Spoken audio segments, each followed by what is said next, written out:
BJP के लिए पश्चिमी यूपी की जीत सबसे जरूरी है। लखनऊ की सत्ता का रास्ता यहीं से जाता है, लिहाजा पार्टी ने इस इलाके में पूरी ताकत झोंक रखी है।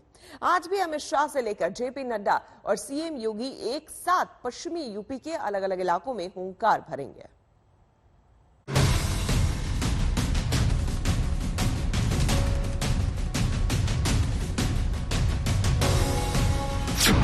ये जाटलैंड में जमीन बचाने की जंग है। पश्चिमी यूपी की सियासत में उबाल है। जाटलैंड के समर में उतरे बीजेपी के दिग्गज आज पश्चिमी यूपी में भगवा का हल्ला बोल। जी हां, इस बार भी लखनऊ की कुर्सी का रास्ता पश्चिमी यूपी से ही होकर जाएगा और 2014 से लगातार जाटलैंड में अपनी सियासी जमीन को पुख्ता करती आ रही बीजेपी की सारी उम्मीद इसी पश्चिमी उत्तर प्रदेश पर आकर टिक गई है।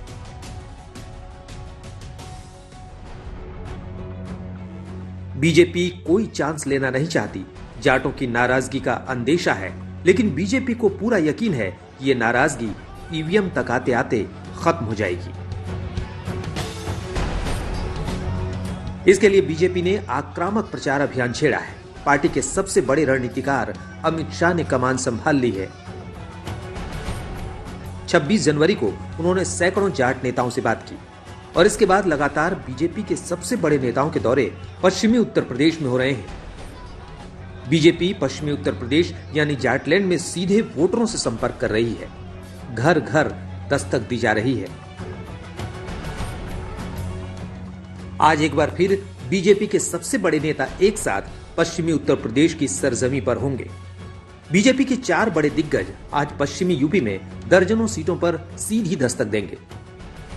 ये सियासी सूरमा हैं गृह मंत्री अमित शाह, सीएम योगी आदित्यनाथ, बीजेपी अध्यक्ष जेपी नड्डा और डिप्टी सीएम केशव प्रसाद मौर्य।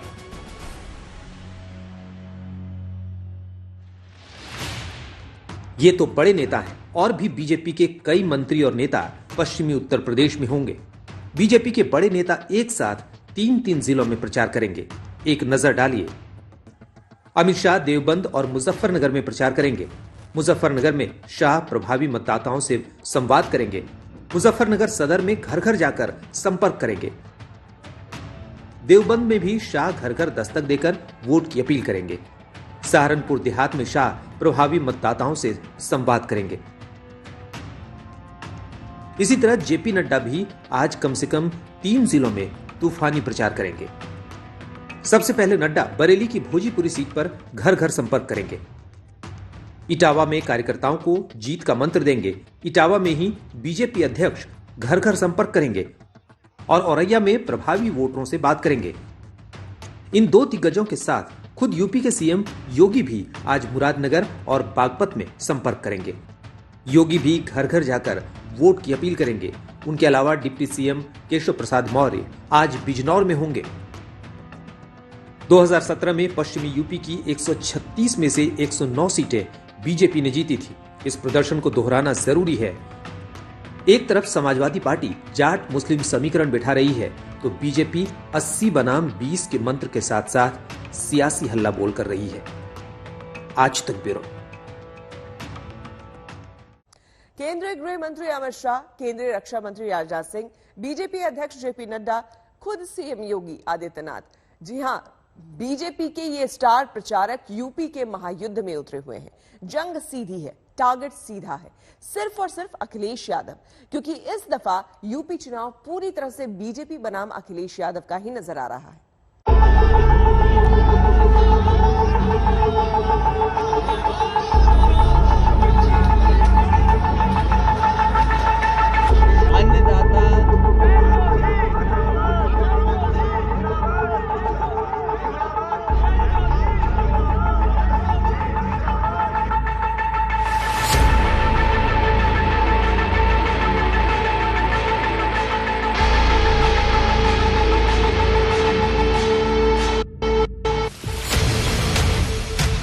ये पश्चिमी उत्तर प्रदेश का महायुद्ध है।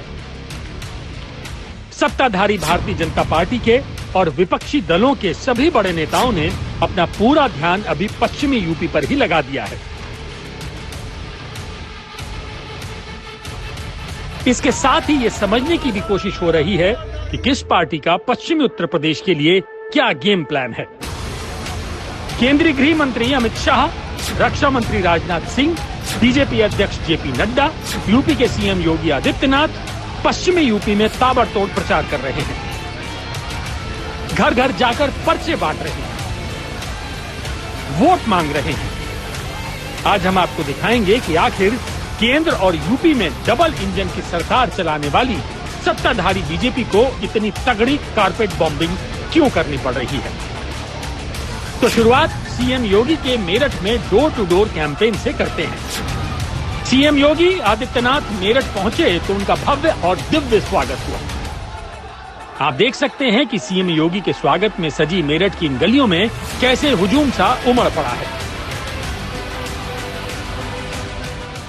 उत्तर प्रदेश मुख्यमंत्री योगी आदित्यनाथ इस वक्त मेरठ पहुंच चुके हैं और जिस तरीके का हर्षोल्लास से उनका स्वागत हो रहा है आप देख पा रहे हैं। यहाँ पर जो भीड़ उमड़ी है योगी आदित्यनाथ के स्वागत के लिए इस वक्त आप लोगों का बहुत ज्यादा जो हजूम यहाँ पर पहुंचा है।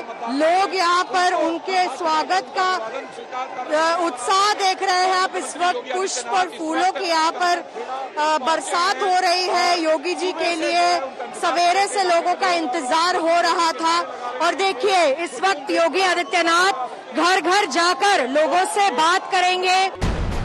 योगी आदित्यनाथ ने डोर टू डोर कैंपेन शुरू किया तो महिलाओं ने उन्हें जीत की प्रार्थना के साथ तिलक लगाया।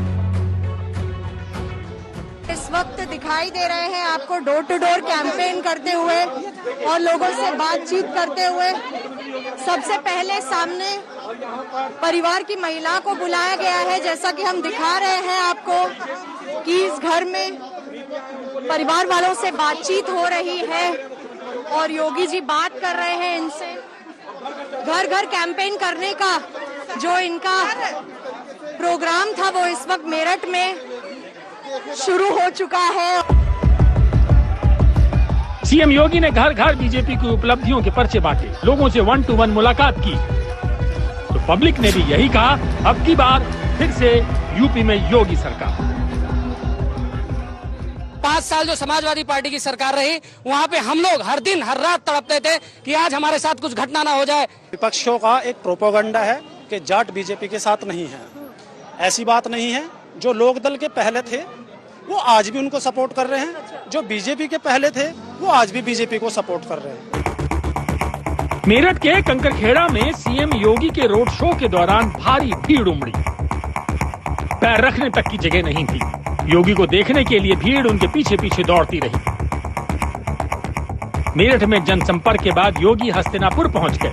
सीएम योगी ने यहां 5 ब्लॉक से आए 500 कार्यकर्ताओं और लोगों के साथ संवाद किया। यूपी में समाजवादी पार्टी की पिछली सरकार पर जमकर प्रहार किया। जो पैसा पहले कब्रिस्तान की बाउंड्री वाल पर खर्च हो रहा था वो पैसा हमने तीर्थों के विकास पर खर्च किया। ये फर्क साफ है, आपको भी एहसास हो रहा होगा। एक सरकार दंगाइयों का सम्मान करती है, आतंकवादियों का सम्मान करती है, किसानों पर गोली चलाती है, युवाओं के जीवन के साथ खिलवाड़ करती है, बेटियों की सुरक्षा के साथ खिलवाड़ करती है और गरीबों को मिलने वाली योजनाओं पर डकैती डलवाने का काम भी करती है। और सरकार के बारे में प्रधानमंत्री जी ने कहा था कि इनकी टोपी रेड अलर्ट है, सुरक्षा के लिए भी, समृद्धि के लिए भी, खुशहाली के लिए भी। मुद्दा साफ है, टारगेट भी साफ है। अखिलेश यादव पर बीजेपी के ताबड़तोड़ हमले हो रहे हैं। मेरठ और हस्तिनापुर से अखिलेश पर योगी ने हल्ला बोला तो यूपी के शाहजहांपुर में बीजेपी अध्यक्ष जेपी नड्डा ने हुंकार भरी और विरोधियों पर जोरदार हमला बोला। जब हमारे विरोधी अब कोई मैनिफेस्टो लेकर के आते हैं, इसके पहले उनका मैनिफेस्टो क्या होता था? और मैं चाहूंगा लोग वो भुलाना चाहे, हम भूलने नहीं देने वाले हैं, हम बताने वाले हैं लोगों को कि उनका मैनिफेस्टो क्या था। उनका मैनिफेस्टो था लैंड माफिया, उनका मैनिफेस्टो था खनन माफिया, उनका मैनिफेस्टो था सैंड माफिया। कम से कम अब चुनाव आ गया है, अपना संकल्प पत्र तो पढ़ लें। जो जो वादे किए थे, क्या वादे पूरे हुए हैं? उनका हर वादा जुमला निकला, झूठे विज्ञापन दिए, आज भी आंकड़ों की खिलवाड़ कर रहे हैं। और जब भारतीय जनता पार्टी घिर जाती है तो बुनियादी मुद्दों से हट करके काम करती है। शाहजहांपुर में जेपी नड्डा के साथ कांग्रेस से बीजेपी में शामिल हुए जितिन प्रसाद भी लोगों से बीजेपी के लिए वोट मांगने आए। हम आपको बता दें कि शाहजहांपुर जिला रुहेलखंड के दक्षिणी पूर्व कोने पर स्थित है। इसकी सीमाएं लखीमपुर खीरी, हरदोई, फर्रुखाबाद, बरेली और बदायूं से जुड़ती हैं। शाहजहांपुर में राजनीतिक पृष्ठभूमि की बात करें तो बाबा साहब की कोठी का जिक्र आता है। जितेंद्र प्रसाद, जिनको लोग बाबा साहब भी कहते हैं, जितेंद्र प्रसाद कांग्रेस के कद्दावर नेताओं में आते थे, लेकिन अब उनके बेटे जितिन प्रसाद कांग्रेस से पुराना नाता तोड़कर बीजेपी में शामिल हुए हैं। 2022 के चुनाव से पहले योगी सरकार में जितिन प्रसाद को मंत्री बनाया गया है। इस तरह से बीजेपी ने अखिलेश के खिलाफ सभी मोर्चों पर अपने सिपह सालार तैनात कर दिए हैं। पश्चिमी यूपी में बीजेपी जाटों को अपने पाले में खींचने की भरपूर कोशिश कर रही है, क्योंकि अखिलेश और जयंत चौधरी पश्चिमी यूपी में जाट मुसलमान फैक्टर की राजनीति कर रहे हैं। इसके लिए बीजेपी ने 80 बनाम 20 का दांव चला है। हमारे यहाँ कहते हैं नैनिहाल में भोजन करने बैठो और माँ परोसने वाली हो तो कोई दिक्कत आती है भाई? खाने में आती है? बताओ। अब यूपी का विकास करना है, आपने वोट भी दिए और मोदी जी भी उत्तर प्रदेश से जीतकर देश के प्रधानमंत्री बने हैं। यूपी वालों को तो दोनों हाथों में लड्डू है। खुद अमित शाह जाटों को खींचने के लिए पहले कैराना गए, शामली गए, मेरठ गए, मथुरा गए, दादरी गए, नोएडा में जमकर प्रचार किया। बीजेपी जानती है कि 2022 की चुनौती बहुत बड़ी है। अमित शाह 29 जनवरी को अब देवबंद जा रहे हैं और यहाँ डोर टू डोर कैंपेन करेंगे। इसीलिए सिर्फ गृह मंत्री ही नहीं, रक्षा मंत्री भी पश्चिमी यूपी में गाजियाबाद से लेकर नोएडा तक घर घर वोट मांग रहे हैं। आज तक ब्यूरो। पश्चिमी यूपी में जंग जोरदार छिड़ी हुई है। अखिलेश और जयंत चौधरी ने साझा प्रेस कॉन्फ्रेंस करके पश्चिमी यूपी में दमखम दिखाने की कोशिश की है। जयंत चौधरी को बीजेपी से मिले न्योते के बीच दोनों का साथ आना बड़ा संदेश दे गया। मुजफ्फरनगर में अखिलेश यादव ने किसानों से ढेरों वायदे किए और बीजेपी के सारे आरोपों का जवाब भी दिया। मैं जेब में एक पोटली लेके चलता हूँ, लाल टोपी और लाल पोटली। ये अन्नदाता के पक्ष में हराने के लिए, उन्हें भगाने के लिए अन्न संकल्प लेकर के चलता हूं।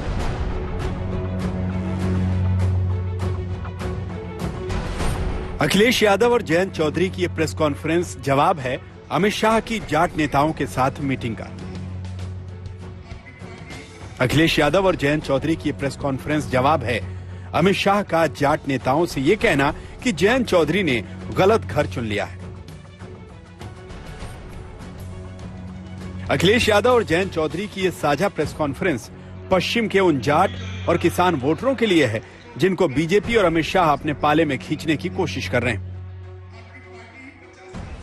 अखिलेश यादव और जयंत चौधरी की प्रेस कॉन्फ्रेंस जवाब है अमित शाह का जाट नेताओं से ये कहना कि आपने 2014 में बीजेपी की सरकार बनाई, 2017 में बीजेपी की सरकार बनाई, 2019 में भी जिताया, 2022 में भी जिता दो।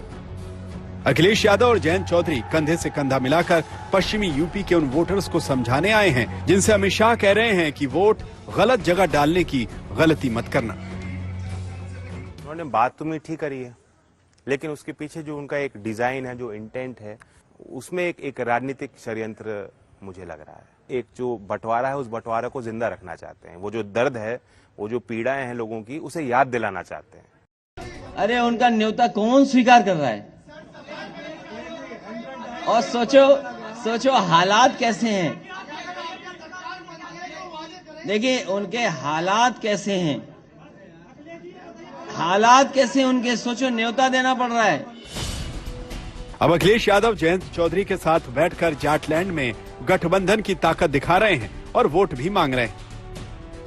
ये चुनाव जहां किसान के भविष्य का है, नौजवान के भविष्य का है, व्यापार को आगे बढ़ाने का है, वहीं चौधरी चरण सिंह जी की विरासत को आगे बढ़ाने का भी है। भारतीय जनता पार्टी ने किसानों को कहा कि उनकी आय दोगुनी होगी और 3 कानून क्यों वापस ले लिए? ये वोट के खातिर लिए हैं। इसलिए मैं किसान भाइयों को यहां सावधान करना चाहता हूं। अखिलेश को पता है कि बीजेपी जाटों की मनुहार में लगी है। अमित शाह ने खुद मोर्चा संभाल रखा है। ऐसे में कहीं बात बिगड़ न जाए, लिहाजा अखिलेश ने किसानों से ढेरों वायदे किए और उन्हें भरोसा दिलाया। भारतीय जनता पार्टी आज भी नहीं कह सकती है कि वो 3 कानून क्यों लागू किए थे और 3 कानून क्यों वापस ले लिए। ये वोट के खातिर लिए हैं। इसलिए मैं किसान भाइयों को यहां सावधान करना चाहता हूं कि भारतीय जनता पार्टी ऐसी पार्टी है, बिना बताए भी कुछ ऐसे फैसले और कानून ले आएंगे। इसलिए मैं आरएलडी और समाजवादी पार्टी का गठबंधन है, किसान भाइयों को भरोसा दिलाना चाहता हूं कि कोई भी ऐसे काले कानून उत्तर प्रदेश में कभी लागू नहीं हो पाएंगे। पश्चिमी यूपी में लड़ाई बेहद धारदार हो चली है। मुजफ्फरनगर में अखिलेश से कैराना को लेकर भी सवाल हुए, इस पर भी अखिलेश ने जवाब दिया।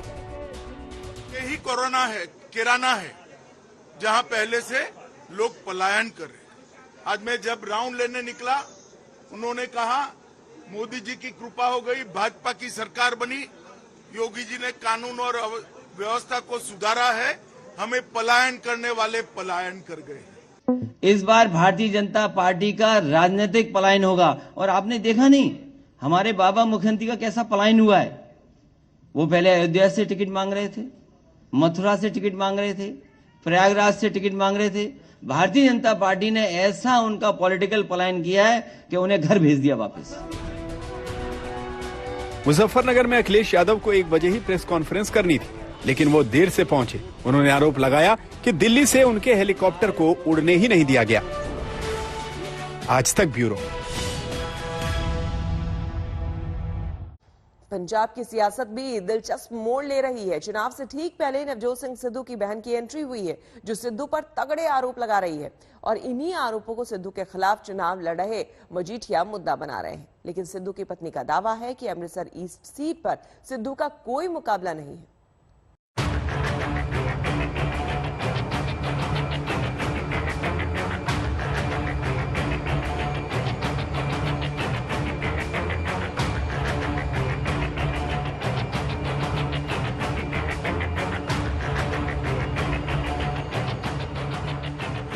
राजनीति पंजाब में भी जबरदस्त चल रही है और सियासी चक्रव्यूह में सिद्धू फंसते हुए नजर आ रहे हैं।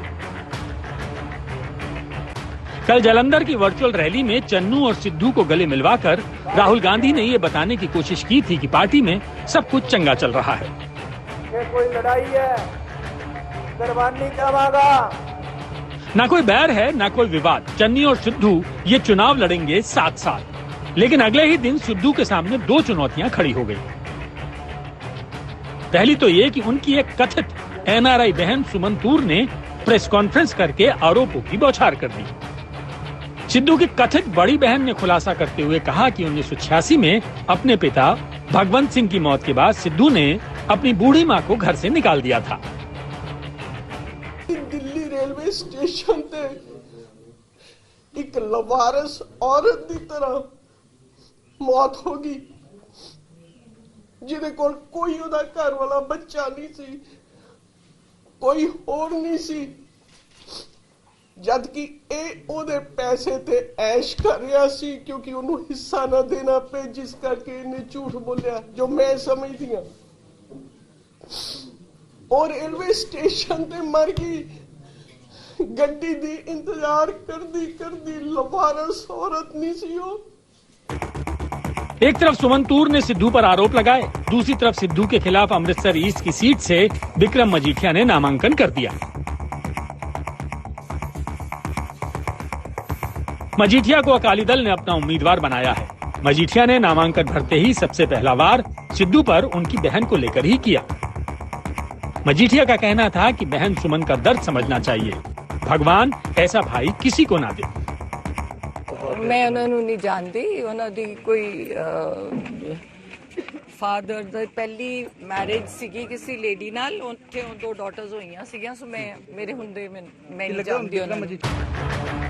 हम आपको बता दें कि नवजोत सिंह सिद्धू और विक्रम मजीठिया के बीच तगड़ी जंग चल रही है। मजीठिया वैसे तो मजीठा सीट से विधायक हैं, लेकिन पार्टी ने उन्हें मजीठा के साथ साथ अमृतसर पूर्वी सीट से भी उम्मीदवार बनाया है। पंजाब कांग्रेस अध्यक्ष नवजोत सिंह सिद्धू इसी सीट से चुनावी मैदान में हैं। मजीठिया का आरोप है कि अगर सिद्धू को कांग्रेस ने सीएम बनाया तो वह इमरान खान से जाकर मिल जाएंगे। और लोग जेड़े भगौड़े ने ना सिद्धू मॉडल वाले चोर चीट ਧੋਖੇ ਦਾ ਮਾਡਲ, ਇਹਨੇ ਤਾਂ ਸਾਰੀਆਂ ਸਰਕਾਰਾਂ ਢਾਲੀਆਂ, ਹੁਣ ਤਾਂ ਕੱਲੀ ਇਮਰਾਨ ਖਾਨ ਵਾਲੀ ਰਹਿ ਗਈ।